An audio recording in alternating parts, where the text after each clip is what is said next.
A gute Woche, a guten Yud Beis Yud Gimel Tammuz.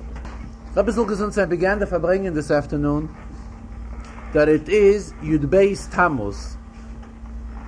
Yud Beis Yud Gimel Tammuz actually is two inyonim. Number one, Yud Beis Tammuz is the birthday of the Frierdiker Rebbe.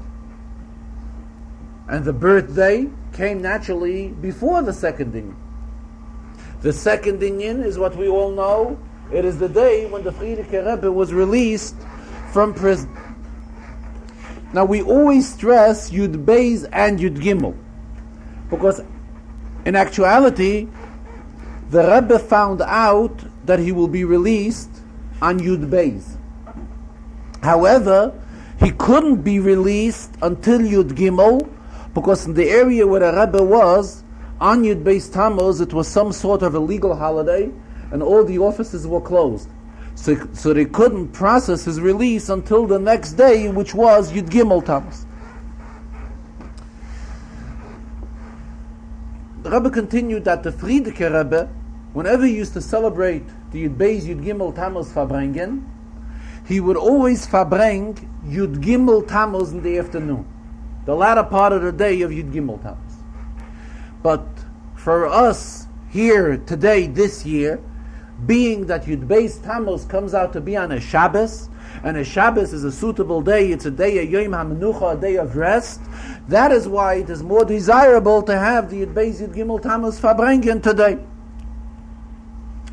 And the Rebbe explained that in various inyonim, by Yomim Tovim, we find, for example, by Pesach, we are told that the Ripui Niguf Lemitzrayim, the Ripui Yisrael, meaning the plague for the Mitzrim, and the cure and the healing for the Yidden, took place, happened at the same time. The same night when the Yidden went out of Mitzrayim, that is when the Mitzrim were plagued, and the Yidden were cured, were helped. By other Yomim Tovim, for example, by Chanukah, we find it different. By Chanukah we find, first, the miracles happen. Then the day is set, after the war, after our enemies were already plagued, then we begin celebrating the Yom Tov of Chanukah. It's brought out, the Rebbe writes in Shulchan Aruch, that on Chav Dalet Kislev, 24 days in the month of Kislev, that is when the Yidden overcame the Yevonim. Then comes Chav Hei Kislev, that is when we celebrate Chanukah. Furthermore, the Rebbe says, it could be said that this would be a difference between Yomim Tovim of Min HaTorah and those Yomim Tovim which were set up with the Rabbanon. Those Yomim Tovim which are Min HaTorah, there we have the arrangement that both in Yonim came simultaneously. However, those Yomim Tovim which we have with the Rabbanon, first came the cure to the enemy, actually the plague to the enemy, and then came to the cure to the Yidden. Actually, the Rebbe didn't explain it, but by Purim we find the same thing, which is the other Yom Tov Midarabbanan. It was after the Yidden succeeded and overcame their enemies, and all the battles with the enemies, that was not on the day of Purim, that was prior to that. Then after all this happened, comes the day of Purim, which we celebrate in Netzach. Actually, here the Rebbe says in Yud Beis Tammuz, we have all the inyanim together. We have it, how the inyanim was separate, as we just mentioned. First was the inyan of Yud Beis Tammuz, then was the inyan of Yud Gimel Tammuz, when he was actually released from prison. And we also have how it comes together, because the inyan, how we celebrate Yud Beis Tammuz because of his birthday, this is something which happened on Yud Beis Tammuz. And the Rebbe continued that when the Frierdiker Rebbe was released from prison, the first Maimar Chassidus, which he said, was based on the pasuk of Baruch Hagoymei L'Chayovim Toivos Shegmalani Toiv, which is the Birchas Hagoymel, which one benches when he's released from prison. This inyan of Birchas Hagoymel has a particular shayches to this year's Yud Beis Tammuz. The Frierdiker Rebbe has related to us, the Rebbe continues, that after his father, the Rebbe Rashab, passed away, and he was already on the Olam HaEmes,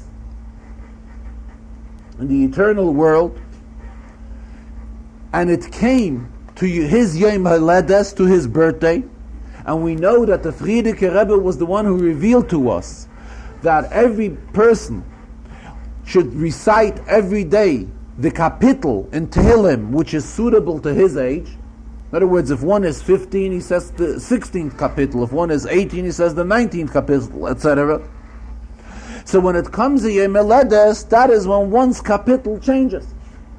So the Rebbe Rashab, who was already on the Olam HaEmes, in the eternal world, revealed himself to the Frierdiker Rebbe in Cholem, and he heard from him Mamorim Chassidus based on the new kapitel which the Rebbe Rashab just entered in, though he was no longer Ba'olam Hazeh B'Chaim Chayosei Ba'alma Hadein in this world. What do we derive from this? That even when an neshama is Lamaila, the inyan of his age still plays a role. Based on this, it is this year that the Frierdiker Rebbe's kapitel becomes kapitel Kuf Zayin. And that is the kapitel of Hoidu Lashem Ki Toiv Ki Lo Olam Chastoi. That is the kapitel which we recite every Shabbos before Mincha. And in that kapitel, it's discussed about those that have been in those situations where they have to bench goyim. And as the Frierdiker Rebbe writes in that Maimah, the Rebbe explained, he gives a cloud. We recite in Shmoneh Esrei, V'chol hachayim yoidu chasela. All the live ones will praise the Rabbeinu Shalom. So the Rebbe there, the Frierdiker Rebbe, in that Maimah, explains that Chaim is an abbreviation. Chaim abbreviates Choili, Ches is Choili, one who was ill and was cured. And was cured that he has to bench Goimel. One Yud stands for Yam, and the second Yud stands for Yisurim, meaning one who was imprisoned. And the Mem, the Shlos Mem, stands for Midbar, for one who has wandered in a Midbar, one who has wandered in a desert. And it is any one of these categories that is obligated to recite a special appreciation to the Rabbeinu Shalom, which this is the idea of Birchas HaGoimel, of benching Goimel. And the Rebbe continued that be'emes we find all of these inyanim in the spiritual sense as well. And he explained, for example, the inyan of Yerdei Hayam, those who travel in the waters. Those who travel in the waters, first of all, there's the positive way of traveling in the waters. For example, we're talking about Zvulun. We know that Zvulun's main inyan was L'choif Yamim Yishkan, he would be traveling on waters. But we have what Chassidus explains, the Alter Rebbe explains it in Likutei Torah at length, that the inyan of the waters, the flow of water, this stands for the idea of the constant flow of machshavos zaros, strange thoughts which come into one's mind, which interfere with his avodas Hashem.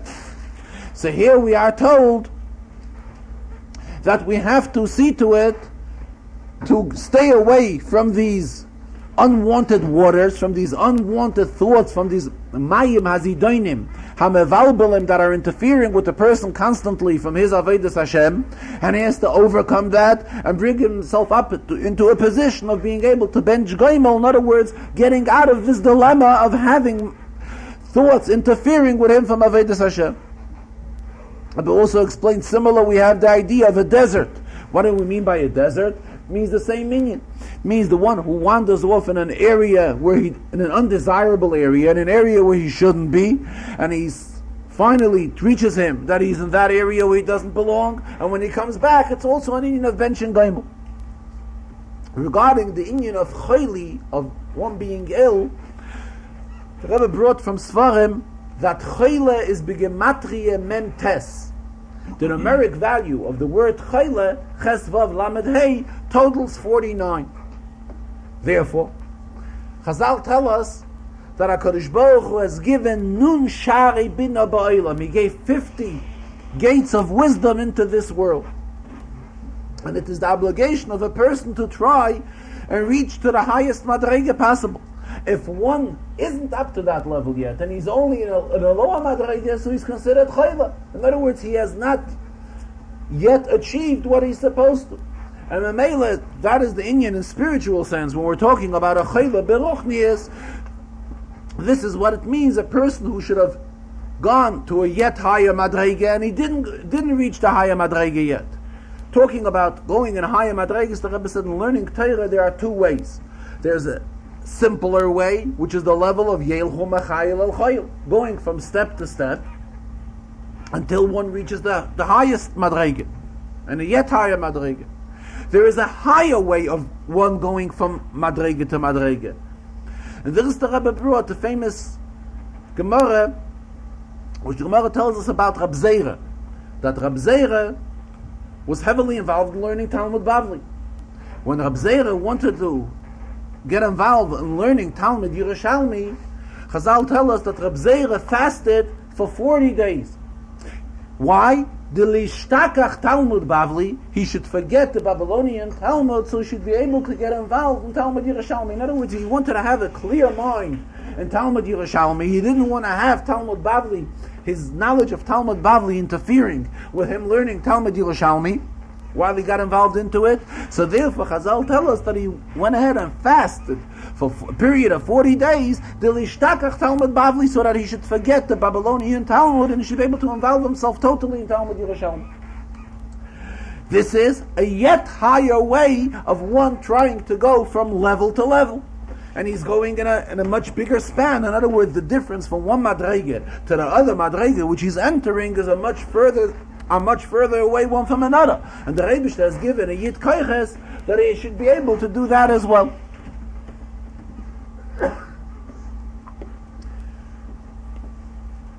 Memela, back to the inyan of Yud Beis Tammuz, the lesson which we derive from the Yud Beis Tammuz, the Rebbe says, is a very obvious one.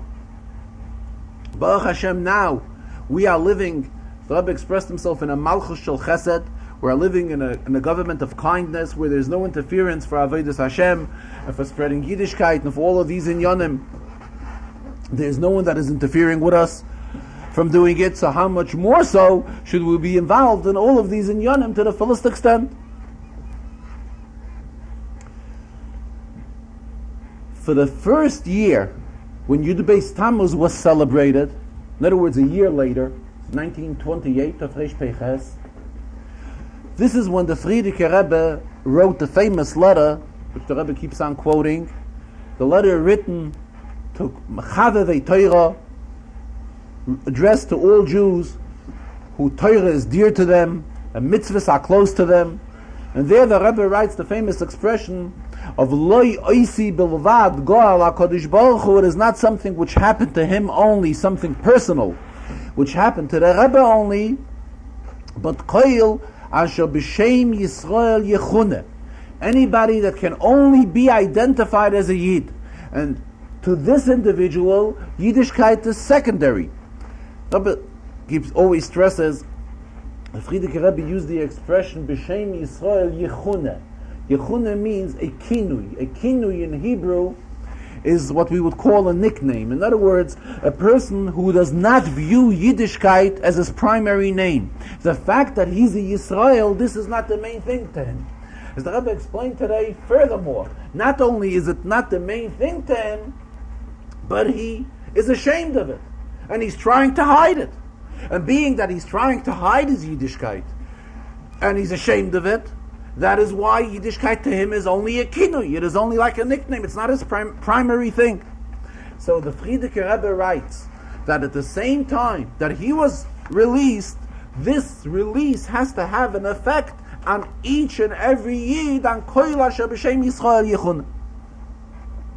Together with this letter, the Frierdiker Rebbe sent along a Maimah. And the Maimah begins on a Mishnah in Pirkei Avos of Asara sheyoshvim v'oiskim b'Torah shchina shchiyah b'neiim.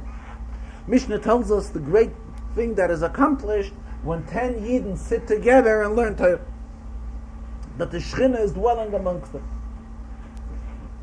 So first of all, the Maila of 10 is something which is very obvious. We find it in Halacha. We find it in Halacha and benching. We know that when we bench, there's a different text. When there are one or two individuals, the text becomes different from 3 to 10. And once we have 10, it is also a different text. Then we bench with Navarach Lelakenu. In Gemara, there are opinions that if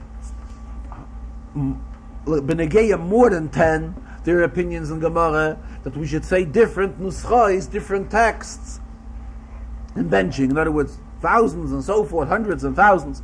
However, the Rebbe says the halacha is not that way. It's only discussed in Gemara.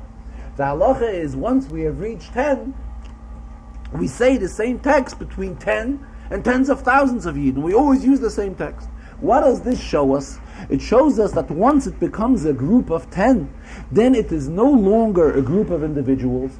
It becomes a metzius of a tzibur. Until 10, it is individuals. Once it has already reached 10, then it becomes a public, a congregation. And the power of a tzibur, of a congregation, is definitely much stronger and in no way comparable to the power of individuals. Then the Mishnah continues, sheyoshvin, they are sitting and learning. What does it mean they are sitting? Well, why sitting and not standing? So the Rebbe explains that the Inyan of yoshvin, stressed it, reflects an idea of hisyashvus. In other words, when one sits, he's more settled, he's more into it. When one stands, it's more a mood of chipazoin, it's a mood of fast, of haste, of rush. However, when one is sitting, it's reflecting an inyan of his yashva, settled, taking his time.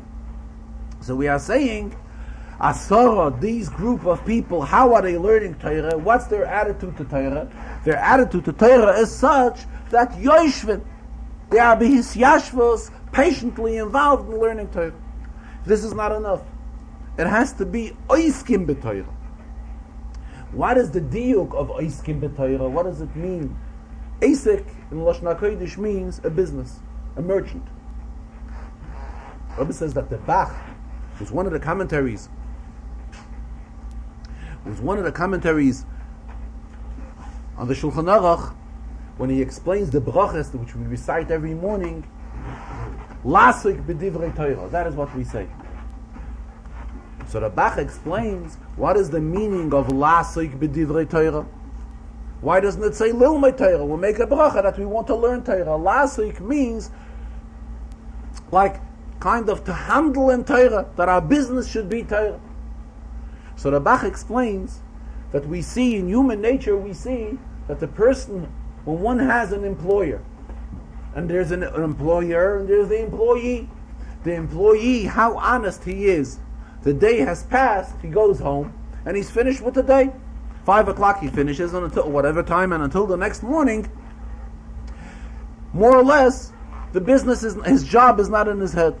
However, when we're talking about the employer, the one who owns the ASIC, the Baal ASIC, by him it is totally different. The business taka closes, but he goes home. What does he think about, and what does he dream about, and what keeps on constantly running through his mind? It's his business. Memela, when we're talking about Torah, we ask from the Rabbeinu Shalom that our attitude to Torah should be the same. In other words, it's not enough that we are learning Kviyas Itim B'Torah, which this is the obligation of every Yid to have a Shir on Torah every day. And the Rebbe expressed himself when we're talking about those who are not Torosam Umnosam. In other words, Torah is not their occupation, but they're involved in other occupations, and they're grabbing away time to learn Torah. By them, this hour or two, whatever they may be successful in getting away from the rest of the day to be able to learn Torah, this is done with a feeling of, in other words, with a feeling that they're feeling bad, that is only this amount of time that they could learn and not more.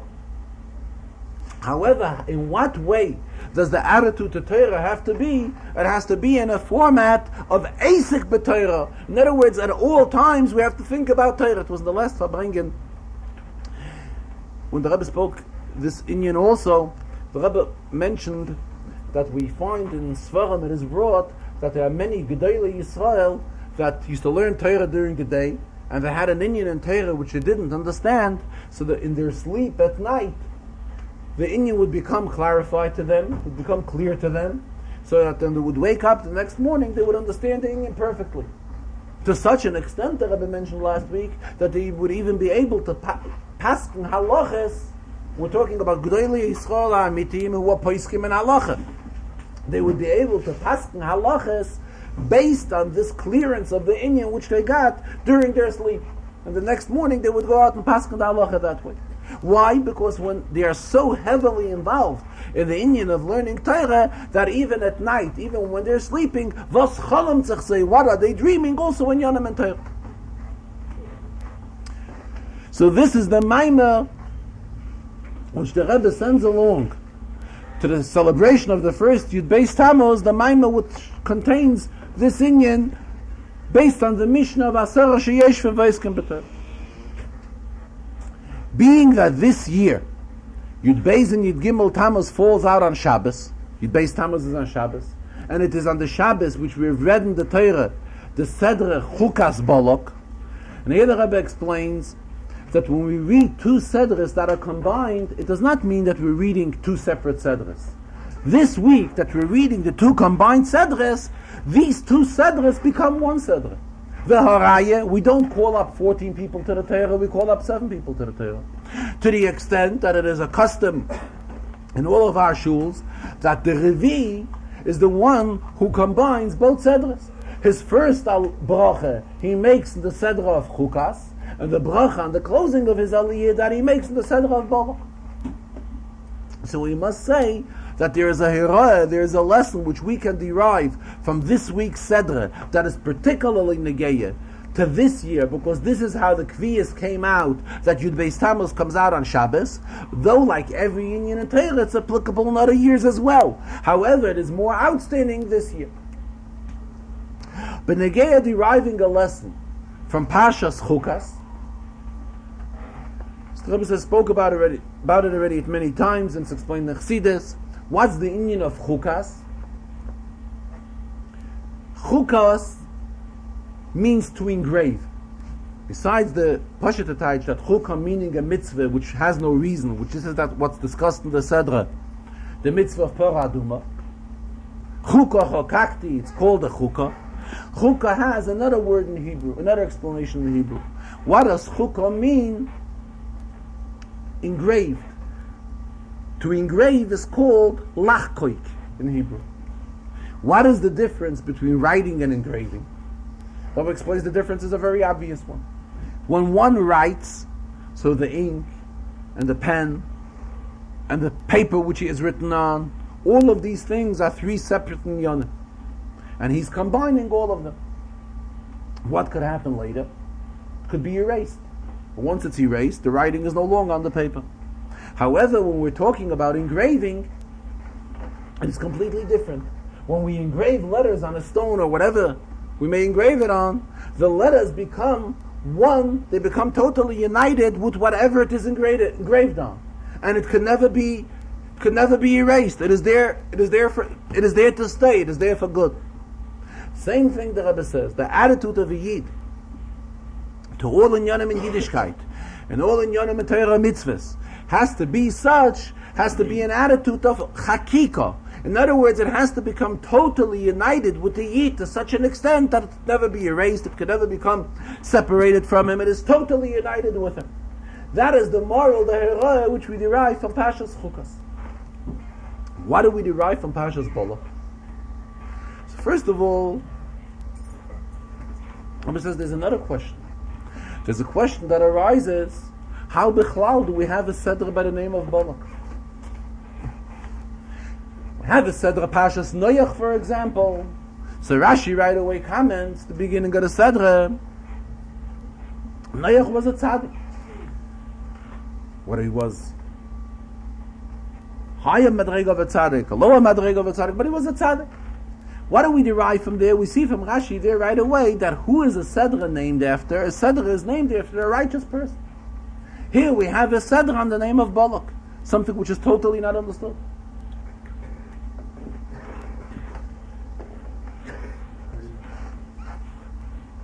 He mentioned something. Korach had some positive things within him. Also, Korach, do you remember what he said? His sons did tshuva.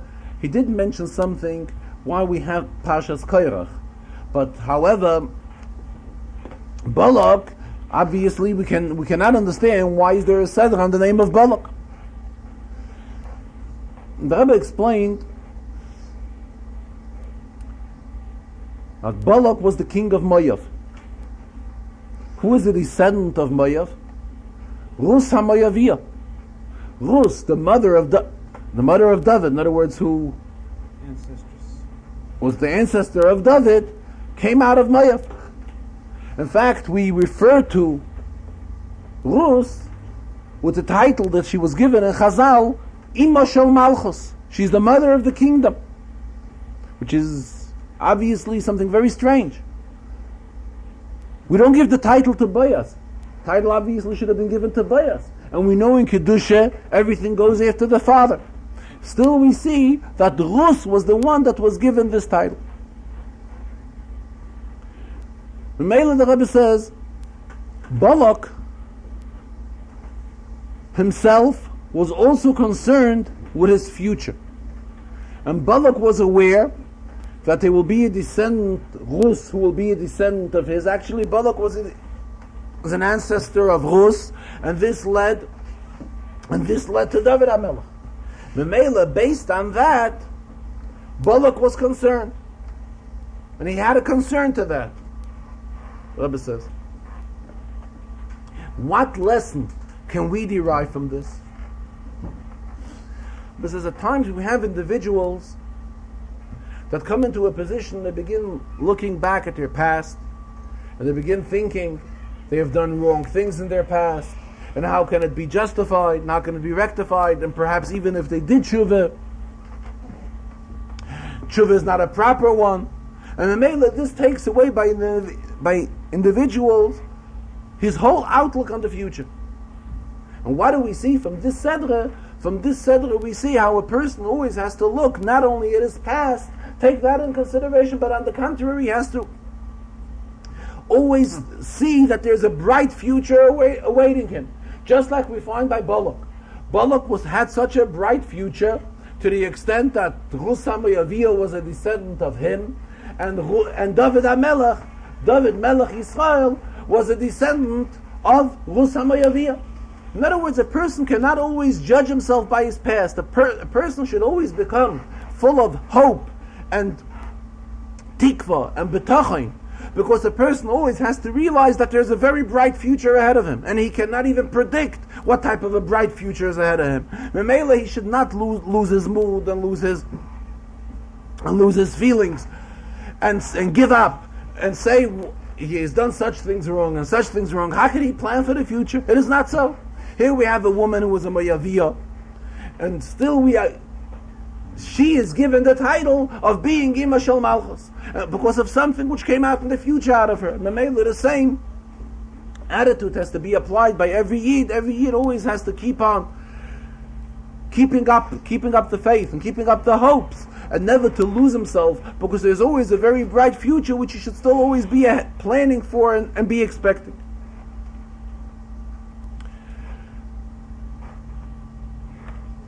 Incidentally, in the first Sikha, when the Rebbe spoke about the four who are obligated to say Birchas HaGoimel, the Rebbe said an interesting Marsha, a commentary on Gemara. First of all, when he mentioned the Marsha, the Rebbe says that the Rebbe Rashab writes in Hemshech of Tafrei Shayim Beis, in his Mamorim, that all the Svarim which were written until the Marsha, including the Marsha, are written al pi Ruach HaKodesh. And the Marsha writes that these four categories also correspond to the four Goliaths which exist in the world. We know that from Golas Mitzrayim until today there are four Golasim. So the Marsha explains that these four Golasim are compared to the four dangers.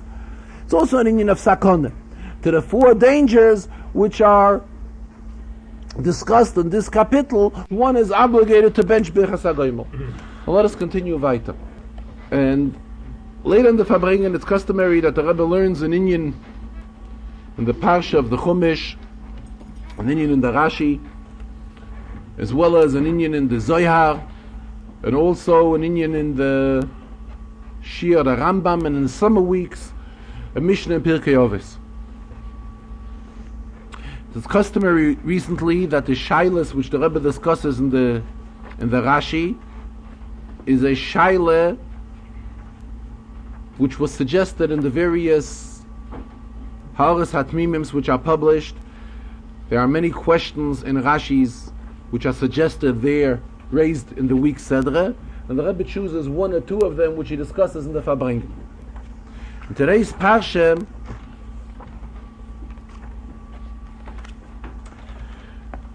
the Rebbe explained two inyanim in Rashi. Firstly, there's the Rashi that tells us that when the Yidden were traveling, they had Ananei HaKavod, the clouds, that the clouds leveled out all the areas where the Yidden traveled.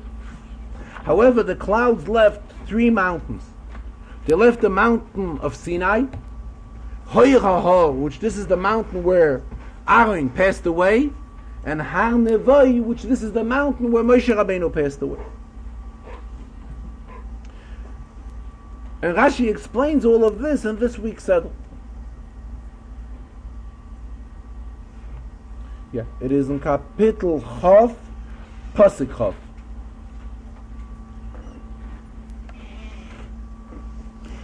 So the question which was raised, Rashi here discusses that there are three mountains which were not leveled. First one is Har Sinai, second one Hoyer HaHor, and the third one Har Nevoi. Where does Rashi explain this here in Parshas Chukas? Hoyer HaHor, we have just came across here. Har Sinai, we've been learning about for weeks already. Two Chamashim, where the Torah does not stop talking about Har Sinai. Back in Chumash Shmos, which is two Chamashim ago, we have learned about the existence of Har Sinai. So there, Rashi should have raised this question: how is there a Har Sinai? The Eden had the clouds which were leveling out all the entire land which they had to walk through. How come there was a mountain of Sinai left? So Rashi doesn't say anything. Har Sinai is mentioned constantly in the Torah, and Rashi doesn't say anything. Here we come to Har Nevoi. Rashi explains Har Nevoi, rather, and also gives us an interpretation for Har Sinai. How does this? How could we have a rationale for this, especially for the child, for the 5-year-old child who's learning Chumash? So Rebbe says that really this question he himself already explained in a Farbrengen 10 years ago. And he says what he did was he looked up what he explained 10 years ago, and he found the teretz. The teretz which he gave then is a teretz which he does not understand. How come that teretz was accepted? He gave a teretz as follows: Har Sinai is a small mountain. Hoyer HaHor is a double mountain, a mountain upon mountain. Memela, when we're coming to a pasuk where we hear that there was a mountain upon mountain, that is when the question arises: how come there are mountains still left? And the Rebbe says this is something, when he says something and it's something which is not understood, there's no inyan in accepting it, and he wants it to be questioned.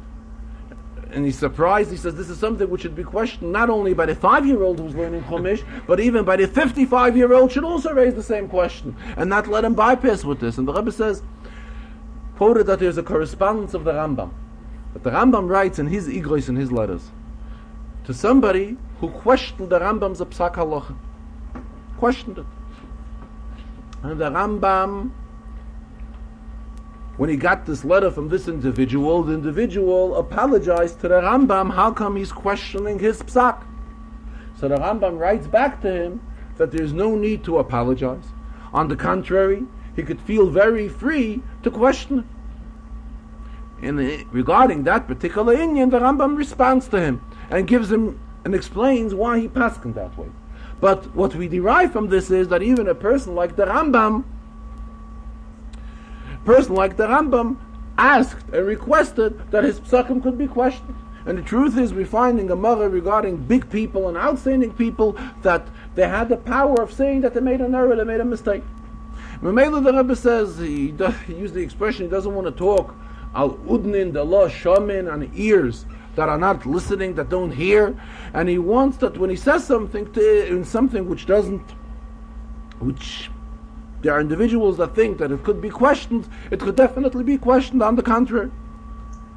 Mamela, he says he cannot understand how the teretz, the response which he gave 10 years ago to this question, was accepted. And we must look for a different interpretation. Because it's no difference whether it's a small mountain or a big mountain. The fact is, it's still a mountain, and if the Anani HaKavod were leveling out everything, they should have leveled this out as well. Rabbi says the answer to this is a very simple one. And so simple that there's no need for Rashi to explain it. And the child who's following Rashi already has an answer from the sequence of the Psukim and Rashi's interpretance.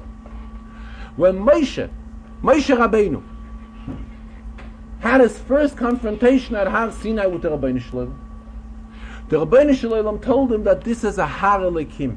It's a godly mountain. And there Rashi tells us that he told him that based on the future. Then Taka the Torah was not given there yet, but based on the future, it's a godly area, a godly spot. Mamela, the child understands that when we're talking about an area which is a Har Elikim, he doesn't question it. It's a godly spot. It's a special spot. It's a special area. Mamela, the child does not question how come this mountain was left.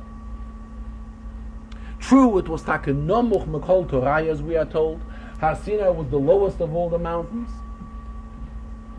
And Rebbe explained that it is not for the Rabbeinu Shalom and not because of Klal Yisrael that the Torah had to be given on a mountain.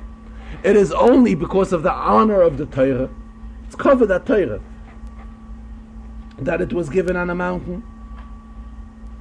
And this is what Rashi stresses, Nishiru ben Har Sinai. Har Sinai was left, it wasn't leveled. Why wasn't it leveled? LeTorah. It's an Indian because of Torah. It's a covet for Torah, that Torah should be given on a higher spot. It shows that Torah is something higher. But again, the child doesn't question why is it that Rashi doesn't give us any reason why Har Sinai was left. Har Sinai, he understands, is a special spot. It's a Har Elikim. And regarding a Har Elikim, he doesn't ask any shaylas. A Har Elikim, the Rebbeinu Shalom didn't shepherd. He didn't have it removed. However, here when we come to Hoyrahar, here the question arises: why is there a mountain left? Not because of the fact that it's a double mountain. The fact it's a mountain. If the Anani HaKavod leveled out everything, they should have leveled this area as well.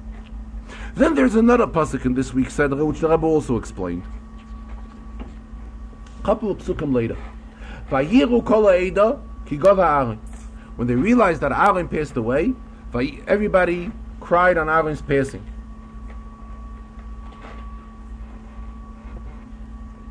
So Rashi tells us that this pasuk can be interpreted Vayiro also, they feared.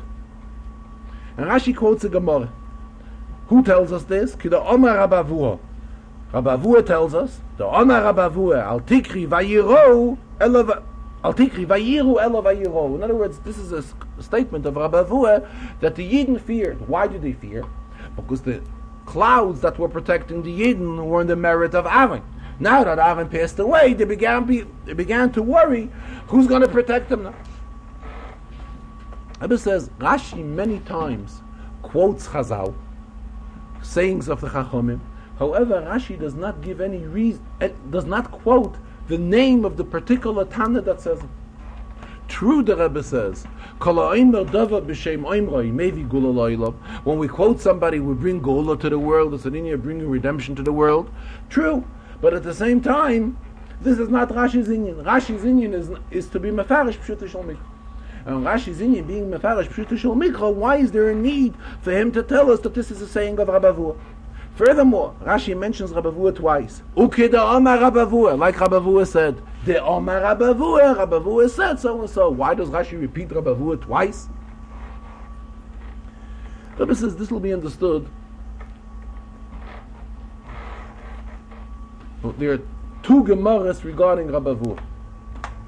One Gemara is where the Gemara explains the difference of Rabavua and another Tana. There the Gemara says that what was Rabavua's specialty? What did he excel in? Rabavua's specialty was in Psukim. While other Tanoim, their specialty was in Halacha, Rabavua's specialty was in Psukim. So that is why Rashi finds it appropriate to quote that this is a saying of Rabavua, being that Rabavua's specialty was in Psukim. Memela, now that we know that Rabavua is the one that says this gives us a better understanding that in Pshuta Shel Mikra, which this is Rashi's Inyan, we have to learn like Rabavua says. So that is why Rashi quotes here Rabavua. Also, there's another Gemara. Gemara tells us that the Gemara says that two women were debating, the wife of Rabavua and the wife of another Tana, whose husband is greater. And it seems like they used as an argument that when Rabavua darshans, he has a bigger audience, he has a bigger crowd.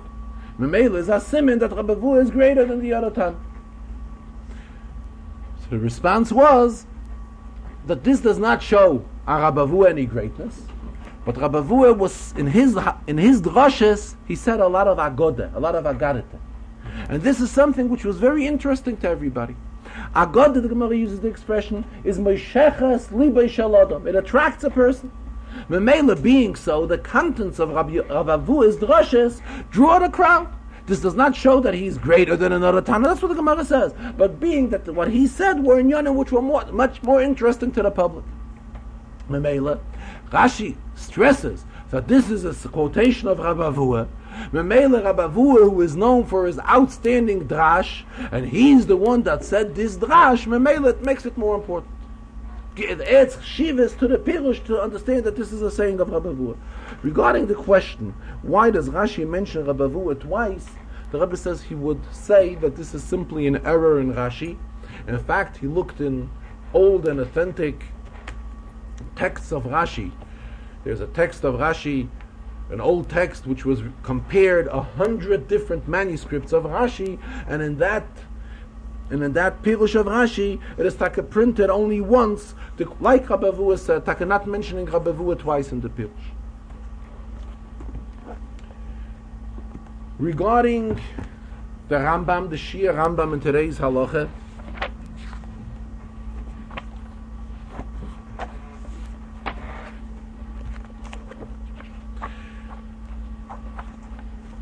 it is the Rebbe learned the halacha in Hilchas Meiser, Perik Yud Beis. If one bought fruit that has to be meisered, and it comes Shabbos, and he realized that he didn't meiser it, so the Rambam tells us that he asks from the person who he purchased it from, did he meiser it?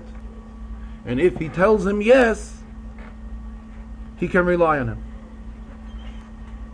And the halacha is, the Rambam says, even though this person normally is not trusted for meiseres, however, on Shabbos we do trust him.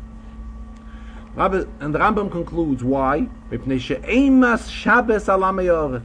There's a fear of Shabbos on the Amoretz, and he wouldn't do an Aveira on Shabbos. In other words, therefore he wouldn't lie.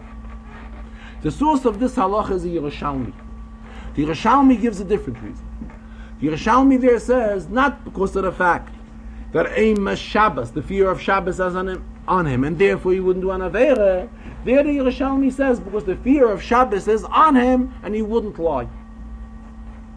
Rabbi says there's a difference. Lying and saying the truth is one inyan. Doing Averis and not doing Averis is already a higher madrega. The Rambam learns the fact that he'll refrain from doing an Aveira on Shabbos. What happens Motzei Shabbos? If he still has any of the food left of this particular Michael, these fruits, comes Motzei Shabbos, he does have to meiser. He's not allowed to eat from them until he meisers it. Because the trust which we have given to this Amaretz is only for Shabbos and not for Motzei Shabbos. Now, if there is nothing left from this food, he finished it all on Shabbos, then he doesn't have to take from another mean and meiser on this. Then it's acceptable. However, if there is anything left, he cannot eat the remainder unless he meisers it. So Rabbi questioned this. If we say that we trust him because of Eimas Shabbos, he wouldn't lie, so for Shabbos it's good. He made this statement on Shabbos. Why can we not eat the leftover fruits on Motzei Shabbos? So the Rebbe said that there is a lot of it discussed in various commentaries of the Rambam, but the way it seems to him is very simple, because this rule that the fear of Shabbos is on an individual, and therefore he wouldn't say anything but the truth, this does not apply to all. Take roiv, the majority of the Maratzim, will say nothing but the truth on Shabbos, but being that there is a miut, a minority, that would lie even on Shabbos, so Benegay is Shabbos, on the day of Shabbos itself, we go according to the majority and we accept it, and he's allowed to eat the fruit. However, once it passed Shabbos, because on Shabbos, keep in mind, we're not allowed to meiser on Shabbos. That's the key to the problem. However, once it is already Motzei Shabbos, and on Motzei Shabbos, we are already permitted to give meiser. Being that there are a miut, there are a minority of Amaratzim that would even lie on Shabbos, that is why we do not rely on the Amaretz any longer, and we make this individual, if he wants to finish the remainder of the fruit, he has to meiser. That's how the Rebbe is learning this halach. Now we come to the Mishnah in Pirkei Avos. Mishnah in today's Perek, which is the 5th Perek in Pirkei Avos, Mishnah tells us that they're disciples of Avraham Avinu, and they are disciples of the wicked Bilam. And the Mishnah goes on to explain, Ma bein Talmidav shel Bilam HaRasha Talmidav shel Avraham Avinu, and the Mishnah gives us a lengthy explanation. Now the Talmid of Avraham Avinu has an ayin toiva, he has a good eye, nefesh shveila, he's modest. Thank you. V'ruach nemucha, which is also an expression of modesty. However, the disciple of Bilam has an ayin ra, a bad eye. Ruach gevoya, he's contrary of being modest, and v'nefesh rechava. And the Mishnah does not stop. It's a very long Mishnah, relatively. The Mishnah goes on explaining, Ma bein Talmidav shel Avraham Avinu Talmidav shel Bilam HaRasha. What is the difference? That the Talmidim of Avraham Avinu are rewarded. They are rewarded in this world and in the world to come. However, the Talmidim of Bilam inherit the Gehenim. And the Mishnah quotes a pasuk in Tehillim. Pasuk in the famous capital of Pada B'Shalom Nafshi. Va'ata Elokim teridim lever shachas Yura B'nei Shalom, brought them down into low ditch. Anshe damim u'mirma, people who are who, in other words, people who have their hands full of blood, u'mirma, and dishonesty. Lo yechatzu yemeyem, and the pasuk continues, Va'ani eftach bach, and I have hope on you, Rabbeinu Shalom. Rabbi says, why is the Mishnah making such a long Mishnah? For example, we have a similar Mishnah. We have a similar Mishnah in the first paragraph, where the Mishnah also tells us to follow the footsteps of somebody, and it's a very brief Mishnah. Havei mitalmidav shalom, and be a disciple of Aaron. What is Aaron? Oyev shalom, oyev shalom, oyev v'sabriya, is a mekavam l'Torah, a very brief Mishnah. Be a disciple of Aaron, love after peace, love everybody, bring everybody close to Torah. The Mishnah doesn't get involved in quoting no psukim and in telling us what the reward is for being a disciple of Aaron. A very brief Mishnah. Here, when the Mishnah is telling us about being a disciple of Avraham Avinu, it's a long Mishnah with a long telling us what the reward will be. And what is also not understood, what does the Vani Eftach Bach have to do here? Vani Eftach Bach, that's what David HaMelech said. David HaMelech said he's not joining the Anshe Damim Mirma, the wicked people whose hands are full of blood, but Vani Eftach Bach, I have betach in you, Rabbeinu Shalom. How does this fit in to conclude this Mishnah here? The Rebbe is explaining, when the Mishnah is talking about being a disciple of Aaron, the lesson is a very simple one. It's a lesson which is expressed in deed, in act, in Maisa. Oyev Shalom. Once we're in Oyev Shalom, leads us to the next step, to be a Roidev Shalom. That leads to the next, to be an Oyev Sabriyas. One leads to the other, and we fulfill the idea of being a Talmid Shalom. Here we come to the idea of being a Talmid of Avraham Avinu. Being a Talmid of Avraham Avinu, it is not expressed in any deed, in any act. It's more or less something which is up to it's an emotion of the person. True, the Rambam Taka tells us that a person is judged and punished not only for his acts, but for his emotions and for his feelings and for his thoughts. But this is something which is really in depth in the person. It's not his machshava, it's not his dibur, it's not his maise. It's a feeling of the person. It's one of his midas. It's regarding the midas of the person. Regarding the midas of the person, here we require an extra stress to tell a person that not only are his deeds accountable, but also in yonim, like an ayin toiva, a ruach nemucha, and a nefesh shefala. This is also something which plays a role, and plays a role to the extent that a person has to be careful and follow the footsteps of Avraham Avinu and not follow the footsteps of Bilam. Though we are talking not about act, not in yonim of ma'ase, in yonim of deed. This is purely emotional in yonim. And still we are told that even in these in yonim as well, we have to be careful and follow the derech of Avraham Avinu.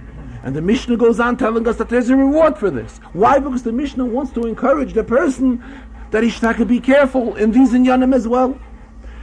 First of all, there's the reward.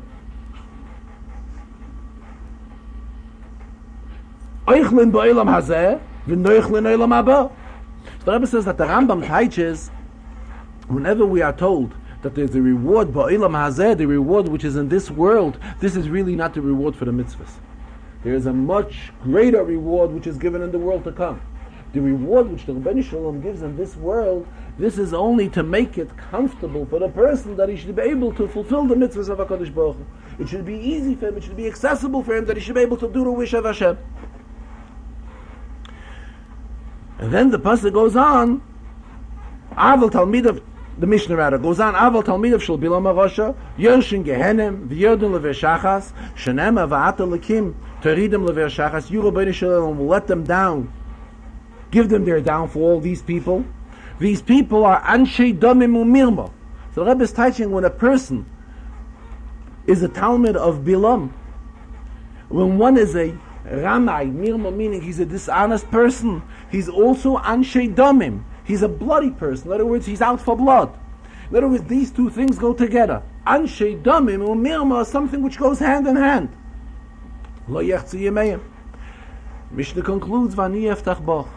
In other words, the Yid is told, even he comes across and he sees such type of inyanim, he sees Anshei Domim and Mirma, he sees wicked people who are Ramoyim, who are not honest, and they are thirsty for blood.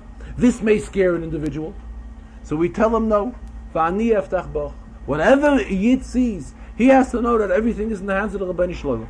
And Memele, once he has betachan, he has faith in HaKadosh Baruch Hu, whatever will happen to him is up to Hashem. Don't think for a moment that these Anshei Domim or Mirma are powerful to harm you unless it is the will of Hashem.